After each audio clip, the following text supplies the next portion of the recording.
La mayoría de los científicos, filósofos, profesionales, pensadores, que supondríamos están capacitados para aceptar estos temas, empezando por Dios, lo rechazan agresivamente o hacen discursos intelectuales para demostrar que Dios no existe. Sin embargo, hablo desde mi experiencia personal, cuando me conecto con Dios, es decir, la perfección, el amor, lo que yo puedo acercarme a Dios sin crearme muchos problemas, porque la distancia entre Dios y yo es inmensa. Sin embargo, Dios está presente en mí mismo. Eso me refuerza mis anhelos, mi entusiasmo, y me da más responsabilidad. Esa responsabilidad me hace sentir que cuando yo pienso en Dios, y no puedo pensar simultáneamente en todo aquello que no sea sincero, que no sea honesto, que no sea la verdad. Pensar en Dios es buscar la verdad. Sabemos que hay muchos problemas, que la mente tiene eso. Es una red de laberintos que llega a lugares oscuros y que no conduce a nada. Entonces, en esa red de laberintos debemos buscar la luz, y Dios es la luz. Y cuando yo veo esa luz, o siento la potencia de esa luz en mí, pienso que debo buscar la verdad permanentemente. Estos científicos o profesionales, filósofos, pensadores, que se dicen que buscan la verdad, ¿por qué se ponen tan incómodos o actúan en una forma que para mí es desagradable cuando llega el tema de Dios o de las religiones? ¿A qué obedece, Alberto? Vamos a ir desglosando todo este cuestionamiento, este cuestionario. ¿Por qué la gente no cree en Dios? Lo hemos contestado. Vamos a seguir haciendo la siguiente reflexión. Estamos en el umbral de un nuevo ciclo, de un nuevo día. Los hombres y mujeres en todas partes están buscando a Dios. A medida que se cierre el ciclo, a medida que las presiones de una era cambiante causen miedo, incertidumbre y confusión en el mundo de la forma, el hombre buscará a Dios más intensamente. ¿Dónde lo encontrará? No lo encontrará en el cielo, ni en afirmaciones abstractas, ni en la palabra escrita o hablada. El hombre encontrará a Dios en su propia realidad física, en su propia naturaleza física. Ejemplo y radiación de aquellos que hayan aprendido cómo elevar su conciencia hacia un estado de gracia que el hombre tiene que conseguir y sostener. Todo lo que nosotros podemos hacer en el nombre del Dios Padre Madre, todo lo que hagamos en el nombre de Cristo, todo lo que hagamos en el nombre y para la gloria de los maestros, lo tenemos que hacer con ese espíritu que tenemos que lograr. Todos los hombres, repito, conocen la existencia de Dios. Y aunque yo o cualquier persona, cualquier científico, diga que no cree, no está invalidando dentro de sí esa chispa divina que lo caracteriza y que es ese átomo que está en su corazón, que le está dando esa llama de vida, esa luz de que tú hablas. Y a Dios lo tenemos que buscar entonces con la sinceridad y no con la mentira. Lo tenemos que buscar a través de barrer el laberinto de la mente, que es la que nos da confusión, porque Dios es la luz, Dios no es el laberinto. Fíjate vos que no es el laberinto, que el concepto que te doy ahora, 1994, es que el científico, que hay muchos científicos que aman a Dios y hay muchos científicos que encontraron a Dios. Es una parte de los científicos, que no son otra cosa que los científicos de la caída, que quieren manejar la biología, que quieren manejar la ciencia raciocinante que le hurtan el alma al hombre. Quiero referirme primero en un tema en una forma generalizada. Si podemos hablar de fracaso, o mejor dicho, de frustración. ¿Por qué se han frustrado? Mi primera pregunta es, ¿por qué se han frustrado las religiones? ¿Por qué se han frustrado los teósofos? ¿Por qué se han frustrado los metafísicos? Y ahora también se habrán frustrado los grupos espirituales. O quizá deberíamos hablar mejor, en lugar de frustración, como tú lo has enseñado, de campo de fuerza. Es que cada uno de esos grupos, las religiones, los teósofos, metafísicos, forman un pequeño campo de fuerza que entra de campos de fuerza más grandes. Por ejemplo, en este momento se me ocurría que un campo de fuerza muy importante, superior, un campo de fuerza manejado quizá por Dios, sería el plan divino. ¿Por qué se han frustrado las religiones y luego los teósofos, podríamos incluir también la teología, los metafísicos. También tú hablaste del fracaso de algunos grupos de la nueva era. Bueno, los lineamientos apostólicos que comenzaban con una nueva era no fueron interpretados en la primera hora cristiana. Fueron perseguidos. En aquel tiempo teníamos dos grandes grupos, los que aceptaban el cambio y aquellos que se resistían al cambio, como ahora la gente se resiste a este tipo de cambio.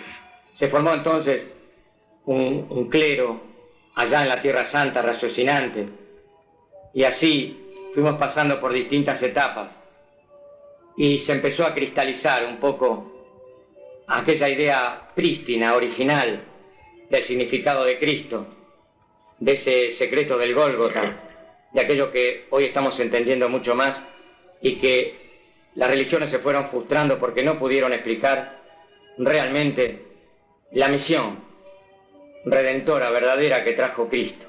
A raíz de no dar respuesta a una serie de temas, como el tema de la reencarnación, que fue abolida en el Concilio de Constantinopla, la religión fue perdiendo vigencia porque se alejó de la verdad.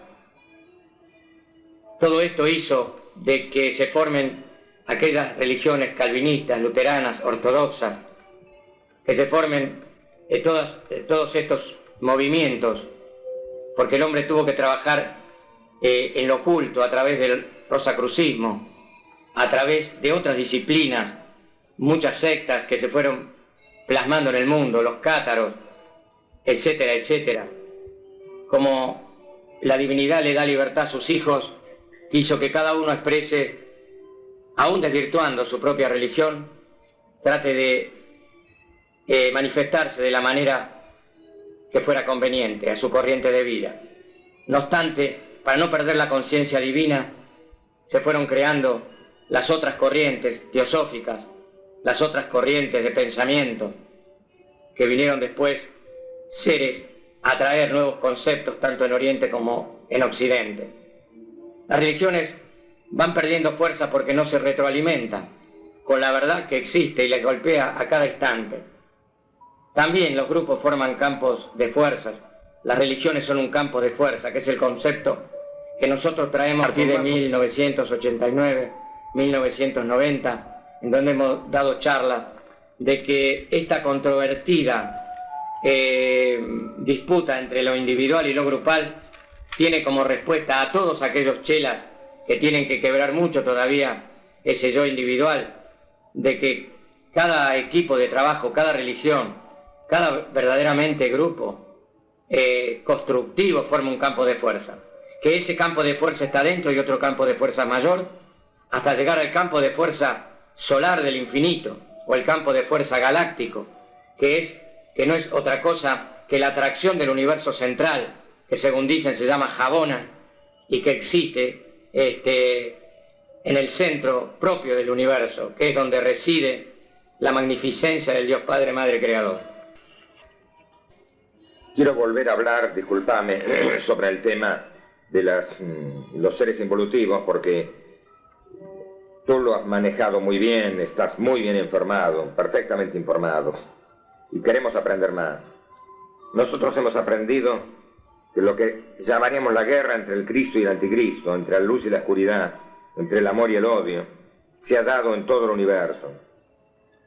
Esto provoca grandes dificultades, indudablemente, en cualquier civilización desarrollada en un planeta, porque allí también llegan, en cualquier planeta, evidentemente llegan las fuerzas del Anticristo y siguen operando de acuerdo a sus planes, que no son los planes de la luz. En cualquiera de estos planetas, por ejemplo la Tierra, la mayoría ignora este fenómeno. Y entre la mayoría que ignora este fenómeno y otros que hacen todo lo necesario para ocultarlo, para desviarlo, el resultado es que las fuerzas involutivas siguen operando cada vez con mayor fuerza. ¿Cuál es tu reflexión? Toda acción deleteria, negativa, que un individuo comete un acto de salvajismo, un prevaricato contra un pueblo. Todo lo que podíamos considerar como venganza, odio, celos, envidia, es el anticristo.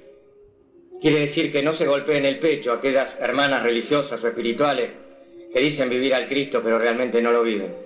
Seguir a Cristo no es una pavada. Seguir a Cristo es realmente adelantarlo en su propia vida. Y sabemos lo difícil que cuesta vivir en Cristo. Entonces, señores del intelecto raciocinante, vivir a Cristo no es el aspecto cómodo de la vida. Toda acción anticrística no solo puede partir de seres involutivos, sino puede partir de nuestras propias oscuridades internas. Sí, todo esto provoca dificultades en un planeta. En Misión Humanidad 1 está bien aclarado que nosotros tenemos un techo en la Tierra para que las acciones anticrísticas de este planeta no lleguen a los planetas vecinos. Es una especie de protección que se ha tomado en este sistema de universo. Pero no sabemos qué ocurre en otra parte del cosmos, en otra parte de la galaxia, en donde también se mueven las fuerzas involutivas, que repito, es un problema de la caída de la gracia que no sucede a nivel terrestre, sino que ha sucedido a nivel universal. ¿Por qué en la Tierra se ignora este fenómeno? Porque la gente no quiere encontrar la verdad, la gente rechaza la verdad, o a veces no tiene la información debida, o a veces es tan difícil cuando la verdad se quiere ahogar, cuando la verdad se quiere comprimir, entonces vienen los buscadores y cazadores de la verdad para tratar de suprimirla.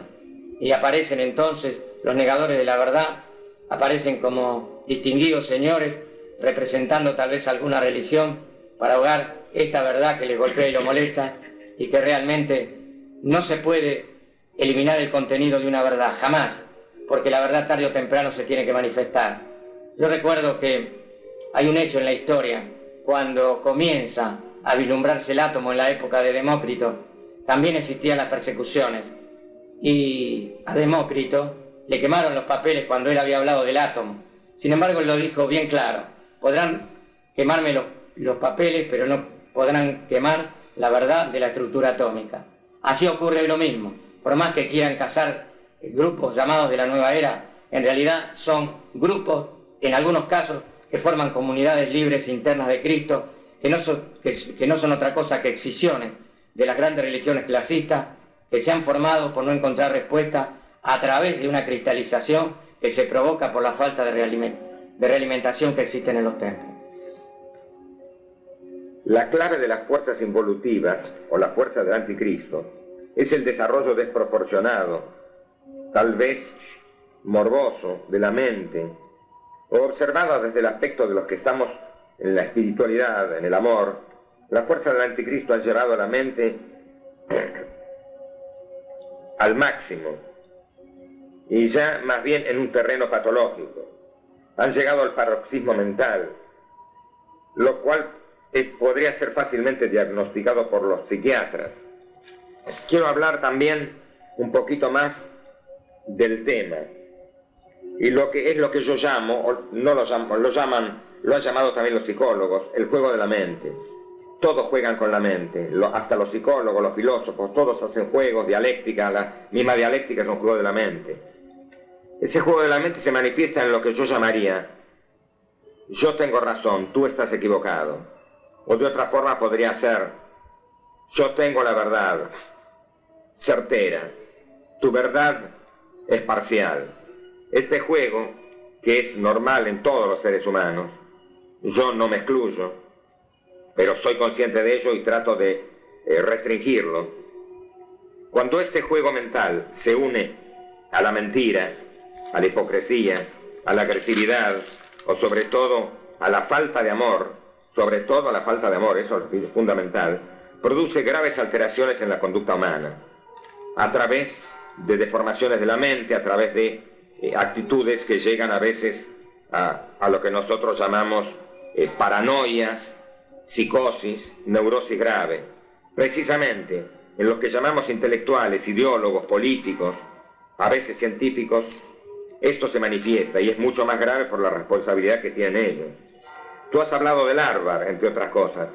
Es también muy llamativo el aumento de suicidios y lo que observamos, la violencia mental, manifestada por palabras agresivas, incoherentes, la calumnia, el impedir al otro hablar y el Harvard. Te preguntamos cuál es tu reflexión sobre todo esto y finalmente sobre el Harvard, sobre lo que es lo que tú has hablado mucho. Las fuerzas que podemos llamar involutivas, el paroxismo mental, el juego de la mente, se manifiestan. Yo tengo razón, yo tengo la verdad, tú tienes parte de la verdad. Todo este juego que se puede producir a veces, aún en ciertos aspectos de ciertas terapias, le hacen bastante daño al hombre porque lo alejan de la verdad, porque provocan la deformación, porque por ahí agravan a ciertas corrientes de vida que están buscando realmente un camino claro, y entramos en esos laberintos. Y ahí tenemos los ideólogos que trabajan a través de un plano de la mente muy limitado, los políticos que quizá trabajen mayor dialéctica de la mente, pero igual están limitados por un techo de comprensión de otros valores. Y entonces el Harvard no puede tener solución bajo estas circunstancias. ¿Qué es el Harvard? Es aniquilamiento del cerebro en aquellos seres que no se alineen con las vibraciones cuánticas de la nueva era, y el aumento de los suicidios que nosotros, si bien no hablamos específicamente de suicidios, hablamos de Harvard en 1987 como un elemento que se iba a manifestar en la humanidad. Todos esos hechos que tú llamas la mentira, la calumnia, que llevan irremisiblemente a una criatura individualmente hablando hacia el Harvard, aniquilamiento del cerebro, con la consiguiente demencia e internación en institutos neuropsiquiátricos.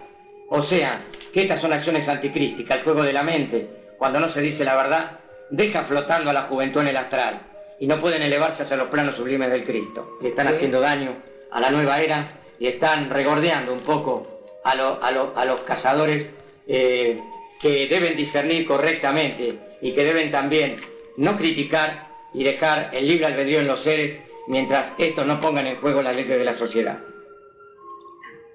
¿Acaso la civilización terrestre no está llevando su comportamiento intelectual o sus pensamientos llamados comunes, sentido común, o su filosofía, o su intelecto llevado a la tecnología, que ellos llaman tecnología de punta, el sumum, el elixir del desarrollo científico y tecnológico? Eso no está ya transitando, lo sabemos todos, por un camino patológico. Observemos la televisión, el cine, la literatura, los discursos de los políticos, la guerra entre los políticos, la propaganda subliminal que nos hace acordar lamentablemente a aquel ser diabólico que gestó una propaganda del odio y la destrucción como fue Goebbels, el ministro de propaganda del Tercer Reich. La economía no está entrando en áreas patológicas. Estamos hablando de economía de mercado o de filosofías económicas, ignorando totalmente al hombre. Es como si se usara la economía para grandes masas que son solamente un número, una estadística. Eso no es patología. No estamos inmersos en una civilización totalmente enferma, basada en la cultura. Yo soy el dueño de la verdad, los demás aprendan y callen. ¿Cuál es tu reflexión, Alberto? Bueno, hay muchas cosas que se manejan en la tecnología llamada tecnología de punta. Hay muchas cosas que van a ir desapareciendo en la Tierra. Muchas industrias van a sucumbir, pero van a sucumbir por gravitación de que al darse el proceso de síntesis, muchas cosas se van a eliminar, otras se van a crear. No te olvides que a pesar de todo esto, de esta tecnología que produce productos nocivos en general, por más que tengamos un control de calidad, es un producto nocivo. Que todo esto irá paliándose en el futuro. Justamente estos productos nocivos son los que se manifiestan en la televisión,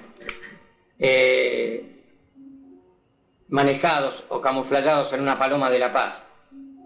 Esa propaganda subliminal para que consumamos productos realmente deleterios para la salud humana, por ejemplo. Esa civilización, esa cultura, es la cristalización que va a ir desapareciendo de los seres. Estamos todavía pensando en museos y cosas inoperantes del pasado, que nos llevan a lo antiguo. Ahora tenemos que trascender esa etapa que ya pasó. Nos queremos fijar a cosas que ya no están. Nos queremos fijar a ilusiones. Nos queremos fijar a fanatismo religioso. Y tenemos que ir desestructurando la mente para poder salir de ese aniquilamiento, de esa falta de retroalimentación que es la cultura que tenemos que ir avanzando, una nueva cultura que está dada en un nuevo arte, en una nueva literatura, en una nueva expresión, en una nueva ciencia. En una palabra, transitar y transmutar aquello que cumplió un ciclo en la era de Piscis y que ahora debe cumplir un ciclo en la era de Acuario. Evidentemente el camino del amor, el camino espiritual, es la única alternativa ante un mundo que ya ha entrado en la decadencia, porque todo esto, este mundo, como se ha manifestado hasta ahora, tiene que terminar ante un universo de luz, un universo de amor, un universo que brinda abundancia. Todo esto que es egoísmo, todo esto es manifestación de un sistema basado en el egoísmo, en la egolatría, en la omnipotencia de la mente, en la soberbia. Todo esto va a terminar, porque indudablemente hay una lógica en el universo. Un universo donde existimos nosotros, que somos seres con un buen grado de inteligencia, que la usamos mal, indudablemente, tiene que terminar, porque la voluntad de Dios, hemos dicho, es la felicidad de los seres humanos. Esto que estamos viendo no es felicidad, es una mentira, es una falsa representación de las cosas, que ha empezado en algún momento mal a través de la caída y sigue descendiendo hasta que tocará fondo. Por eso te queremos preguntar, ¿y cómo ves el futuro de este proceso? El camino del amor justamente es lo que todo el mundo pregona, pero ocurre que seguimos confundiendo entre el amor carnal y el amor espiritual, entre el amor al servicio al prójimo y aquello que es la acción egoísta, o sea, el amor egoísta, que es querer dar para recibir. El que da sin esperar recompensa. El camino del amor ante todas las falencias es el verdadero camino. Tenemos que empezar a entender qué es el amor. Y acá no podemos hacer un parámetro para una sociedad que tiene distintos niveles de conciencia y está en distintos niveles de la torre de la mente. Esto que no es felicidad es solamente para aquellos que no encuentran la felicidad, para aquellos que todavía no comprenden que pueden encontrar a Dios en su mundo. Lo hemos dicho en esta grabación. El que encuentra a Dios en su mundo, a pesar de las circunstancias, trabajando como se debe trabajar espiritualmente, puede encontrar la paz, la armonía y la felicidad. Por consiguiente, yo veo este tema como una salida individual y grupal de acuerdo a las corrientes de vida que se van afinando y creciendo de acuerdo a sus valores trascendentes. Todo cuando se comprenda realmente el valor del amor. Te recomiendo en ese caso esa famosa poesía de otros mundos dorados. Quisiera llamarme amor, que amaré a los pájaros, amaré a los animales, amaré una serie de circunstancias donde te explican realmente qué es el amor. Porque Dios es amor, y estamos hablando de encontrar a Dios aún en la propia materia física, para que nuestro mundo termine de ser una letanía, una propagación de enfermedad y miseria, y sea un mundo de opulencia y felicidad. Para nosotros, los que estamos en el camino, sabemos que el sacrificio no fue más que felicidad. El camino interno, que la nueva era verdadera, aquella que es el antagonismo a esa pseudo nueva era, es realmente un camino de alegría y de bendiciones. Nosotros nos alegramos de haber llevado esta grabación, esta entrevista paso a paso, con prolijidad, haciendo las pausas necesarias, reflexionando, corrigiendo sobre la marcha, como se debe hacer un tema que abarca prácticamente todos los temas que la conciencia humana puede captar. Y queremos volver a esto de la nueva era, porque es el cambio fundamental de la época que estamos viviendo. Imaginemos que no se llame nueva era, porque muchos parecería que les molesta el título de nueva era. Démosle cualquier nombre, es un cambio trascendental que está ocurriendo en la humanidad, en el planeta. Todo lo de la nueva era es correcto, porque vemos que hay mezclas raras, se mezcla alternativas, parapsicología, espiritualidad, mensajes, los maestros, medium, gurú, muchas cosas, y mucha gente se aleja de la nueva era precisamente por esta confusión. Me gustaría saber tu reflexión. Yo diría que empecemos a cambiar el léxico, la era de Acuario. Estuvimos en la era de Piscis, eso nadie lo va a negar, estamos en la era de Acuario. En cuanto a sentirnos nuevos o viejos, es una cuestión del alma. Las alternativas aparecen ahora, como aparece el SIDA, como una plaga. ¿Por qué aparece el SIDA en este momento? También puede tener una respuesta. Hemos sacado un libro del SIDA justamente el mes pasado, en donde tratamos de ayudar a la humanidad en un elemento primario, como es el concepto real de lo que se debe manejar en tal sentido. Pero volviendo a tu palabra, si es todo correcto, no es todo correcto. Es aquello que tenemos como elementos, cada uno busca, en esto de la era de Acuario, busca su medida, busca su interés, no busca realmente hacer un servicio por el servicio mismo, sino que cada uno quiere subsistir a través de la nueva era.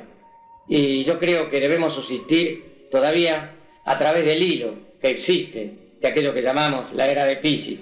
Hay muchas cosas que están establecidas que no se pueden romper y que van a ser destructuradas lentamente. Los maestros de sabiduría no vienen a imponer, sino que ellos quieren la unidad de todas las religiones y de todos los llamados grupos.